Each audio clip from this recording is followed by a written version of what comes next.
Welcome to Our Girl Relationships. We talk about the problems people face in their day-to-day lives. Let's start with the video. I met my ex-fiancé in my senior year of college, and we continued dating after graduation. A year later, he proposed to me, and I said yes. Now that I think about it, I should have waited for at least 3 to 4 years before accepting his proposal. I hadn't met his family, and he hadn't met mine. I hadn't even spoken to any of them. Since we were going to get married, he took me to meet his family. Honestly, I was still very young and not prepared for what was to come. I could tell that his family didn't like me very much, but we were putting up a facade. I didn't do anything wrong to offend them. I had spoken to my fiancé about it, but he said that he spoke to his mother and she loved me. I wondered if I misread the vibe. He had at least spoken to my family a few times on video call, so when we went up to meet them, they were happy and welcoming. My fiancé thought so too. We set up a meeting for both of our families to meet.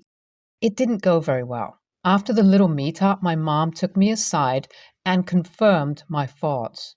She asked me if I was sure I wanted to marry him, and if anything were to happen, would he stand with me no matter what? I thought he would, but I was hesitant. There were so many red flags, and I should have noticed that by then.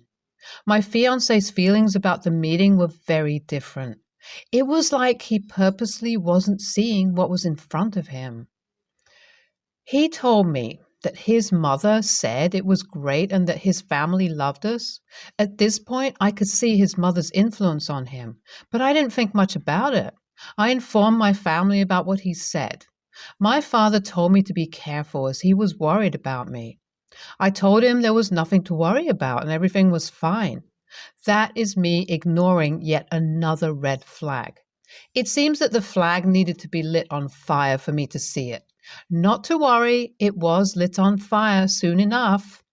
We were back at my fiancé's family's place. Nobody would talk to me. I was making an effort on my part. I tried to talk to his sister, hoping that she would respond, but that thought went down the drain soon enough. She rolled her eyes at me, made an "I'm not interested" sound, and walked off to her boyfriend. Yes, her boyfriend was there, and everybody seemed to talk to him, even though they had only been dating for a few months. I was going to get married to their son, but they didn't really care. I was hurt and disappointed while I was there. I just needed a break from them. I spoke to my fiancé about it, and he tried to include me in their stuff, but they just excluded me anyway. He wasn't very understanding when he told me that I should put in more effort. I told him I was doing the best I could, but they just didn't like me. We fought that day. I told him I wanted to leave and that talking to him wasn't helping either. I was ready to pack up and go by myself. I could use my vacation days in a better way. I would rather be at the beach than with these people. He calmed down and convinced me to give it another try. The next few days were rough. Even my fiancé had started acting weird. I asked him what it was about, but he just got snarky. He would say things like, "I know what's on your mind, and I can see who you're looking at." I was confused. I asked him what he was talking about, but he just made a weird face and walked out. At this point, I was regretting coming here. I was reconsidering my decision about the proposal. What my parents warned me about kept repeating in my mind. I had decided to talk with him after we left. A few days after we left from there, he apologized. He said that he was just feeling off and that since I wasn't getting along with his family, it upset him. I told him directly that he couldn't put this on me alone. I had put in a great deal of effort, from coming with gifts to trying to talk to them every single day, even after they ignored me. It was ridiculous, and I shouldn't have had to go through all of that. I told him that my family wasn't like that towards him, and he was welcomed with open arms. He felt a little guilty when I said that. He said he understood me and would try to diffuse the tension between me and his family. They came to visit him 2 to 3 times more. We didn't live together, and that was good. At least I didn't have to be with them all the time. I obviously went to his apartment to visit them and he would ask me to stay, but I would decline. It wasn't going well and I didn't want to go to work with that energy. He told me not to worry and that they would eventually warm up to me. He coaxed me into thinking that because he was their only son and the youngest, they were overprotective, but that with time they would accept me fully. He said that they didn't hate me, that they just had trouble expressing themselves. I was bothered by this, but I bought it.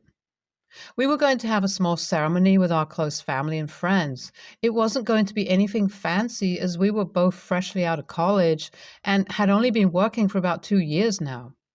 My parents had offered to help us out, but I declined. Soon, there was only 1 month left until our wedding. The last 4 to 5 months had been peaceful. When his family wasn't visiting or interfering, we were fine. One day, he called me up and told me that his family had come up to surprise us and that they wanted to speak to me. He wanted me to come over immediately. I was surprised. I wasn't expecting them, but I thought maybe they were trying to get to know me now that the marriage was so close. I went over and everybody was there, his mother, father, sister, and even her boyfriend. I was a little nervous, but this time they spoke to me and I was happy about it. My fiancé asked me to stay over, and I thought, why not? Everything went well, and 2 days later, they left. I had only stayed over for one night, so I didn't know what happened over the next 2 days. My fiancé hadn't called, and I was busy with work, so I only left him texts. He didn't reply, though. I thought that he may be busy because there were so many people at his apartment.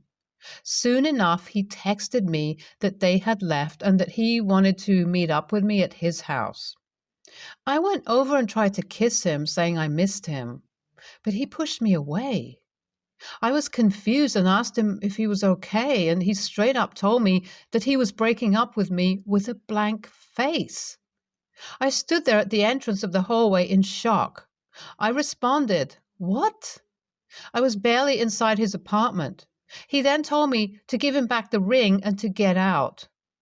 I wasn't expecting this. It was 1 month until our wedding. I had met his family 2 days ago, and for the first time, it had gone well. I was in a happy mood. I could feel my eyes getting teary. I asked him why and where had this come from if something had happened. And he told me that I should know what happened. I told him I didn't and asked him to tell me what I had done. He started yelling at me, calling me a whore, and said that his mother had seen me that night trying to make a move on his sister's boyfriend when everybody was sleeping. He continued saying that his sister's boyfriend had pushed me off, telling me to get off him. He asked me how I could stand there acting innocent after I tried to seduce his sister's boyfriend. I looked at him in horror.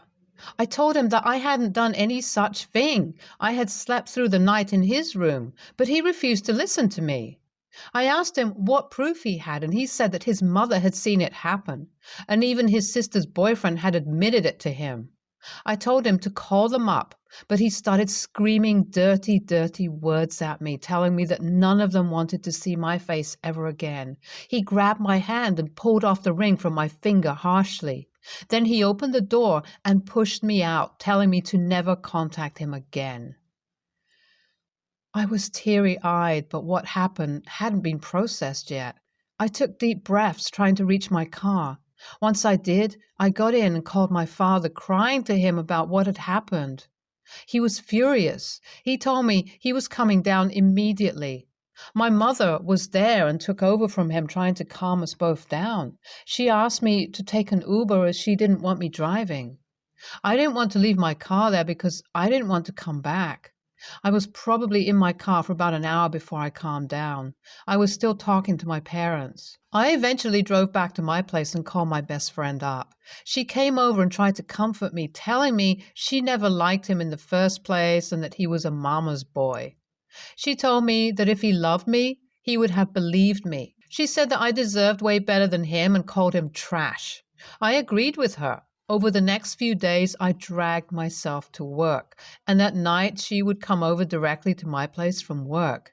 She stayed over for a few days. I blocked and deleted his number from my phone. He had hurt me badly, and I wanted to leave him in the past. Time passed, and it had been 4 months since it had happened. I had gone down to stay with my parents. I had a little meltdown on the day that I was supposed to get married. My family was there with me. Around 5 months after the breakup, my best friend asked me to move in with her into her brother's apartment. She said that he didn't use it much and that we wouldn't even have to pay rent because he needed someone to take care of it. I was down. 10 days later, I moved out. Her brother's apartment was in a fancy building, and I got to live there for free with my best friend.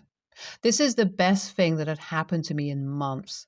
When we were young, I had a stupid crush on her brother. He was 8 years older than me, so he didn't notice. I hadn't seen him in years. A few months passed and I was back to normal, feeling the spark of life. I had completely moved on from my ex. During that time, her brother had come back to the apartment. I'm not going to lie, he was very attractive. One night we had gone out clubbing and I drunkenly confessed my attraction to him. He just opened the door and casually stood there asking me if I was ready for our date or what.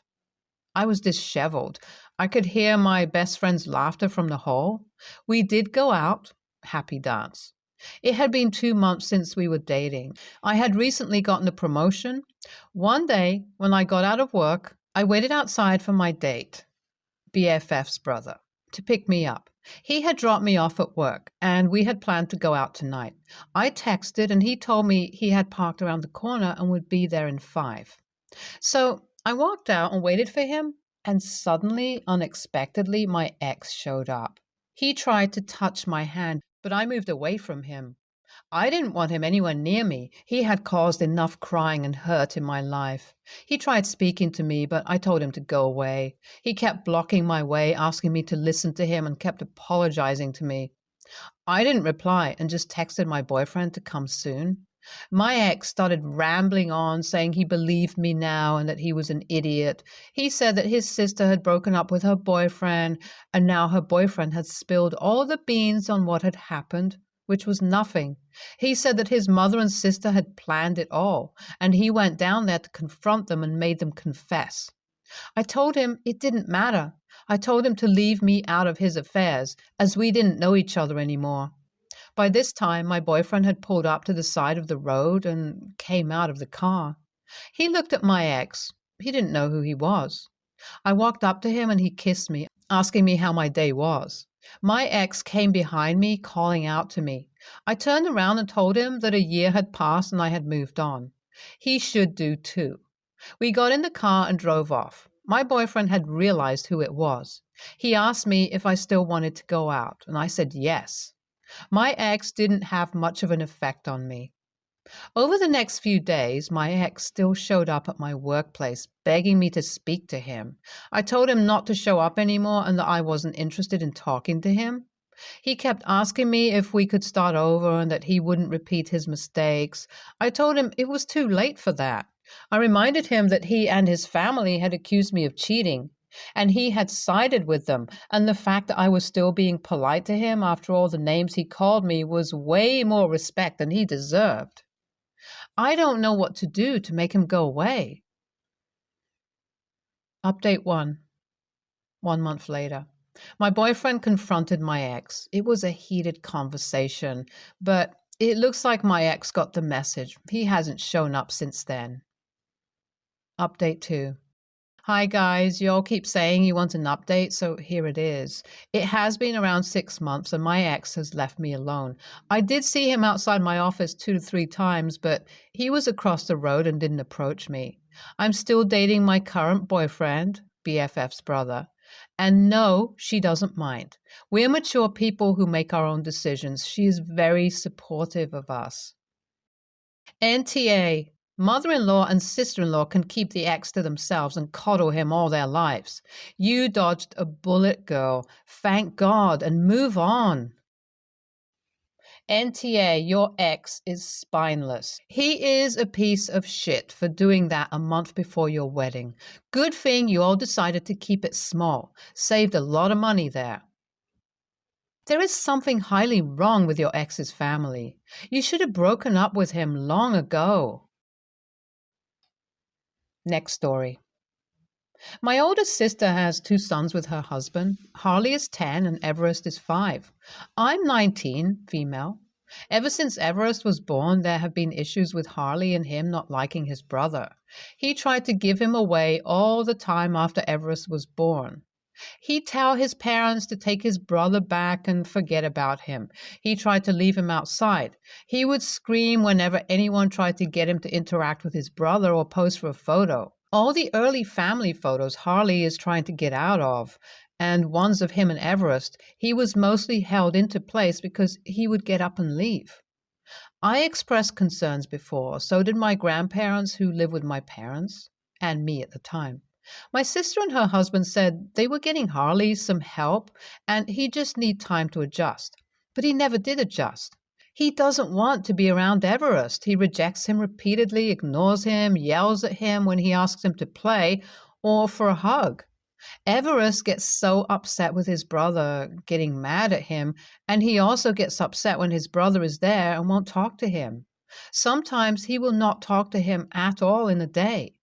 I have seen it before. I've also witnessed Harley try to lock Everest out and all kinds of stuff. I brought it up again more recently, and I was told all siblings bicker and sometimes they are close. Harley has told me before he doesn't ever play with his brother, doesn't ever want to be in the same room as him, and will never like him. I have asked him why, and he just says because he doesn't have to and he doesn't care. He also rejects any attempt from me or my grandparents to get them spending time together with us.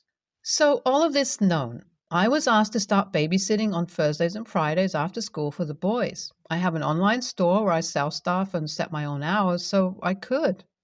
I have helped friends before and cleared my schedule for it. My sister wanted me to do that for them, but I said no. She asked me why and told me if I wanted more money. She started off with how much they'd pay when she asked, and I said it wouldn't work for me.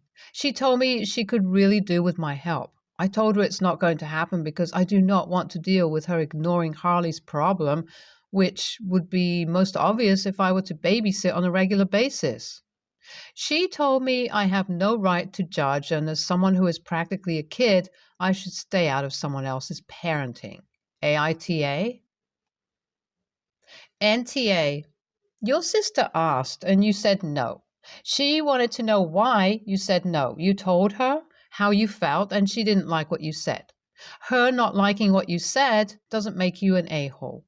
It seems like Harley has a lot of issues. I don't blame you for not wanting to get in the middle of that. Someone who is practically a kid obviously doesn't have the skills needed to navigate that minefield. I'm being snarky, but until Harley's issues are addressed, your sister is going to have a hard time finding a babysitter for her boys. I really hope she's getting Harley the help he needs. It's a lot easier to work on these issues now. As he gets older, it would just get harder. NTA. She can pay someone else to be liable for any accidents that might occur between the kids while the parents are away. She makes it sound like no one else can parent her children. That means the babysitter has no power when dealing with issues. What is she expecting? Oh, look, Harley left the door open intentionally while you were in the bathroom, and Everest is now wandering out on the road, but hey, you're paid to watch them, right? What if Harley decides to bully Everest at every opportunity, push him down the stairs? Can't tell him no. You're not allowed to do that, but guess who has to assume all those consequences? Yep, you would. NTA. I feel like parents forget that siblings can be abusive too. Harley is literally abusing his brother, and they aren't really doing anything to help it. If they were, then this wouldn't still be as severe as it is. I would seriously bring up these concerns with her because Everest is going to be messed up when he gets older. All he knows is his brother hates him and is always mean to him, and he basically gets a free pass. If I ever treated my sibling that way, I would be punished for everything I did and sent to a therapist until I realized that I'm no longer an only child. These issues are serious and honestly are signs of possible bad events to come. Stay tuned for more stories from our girl relationships.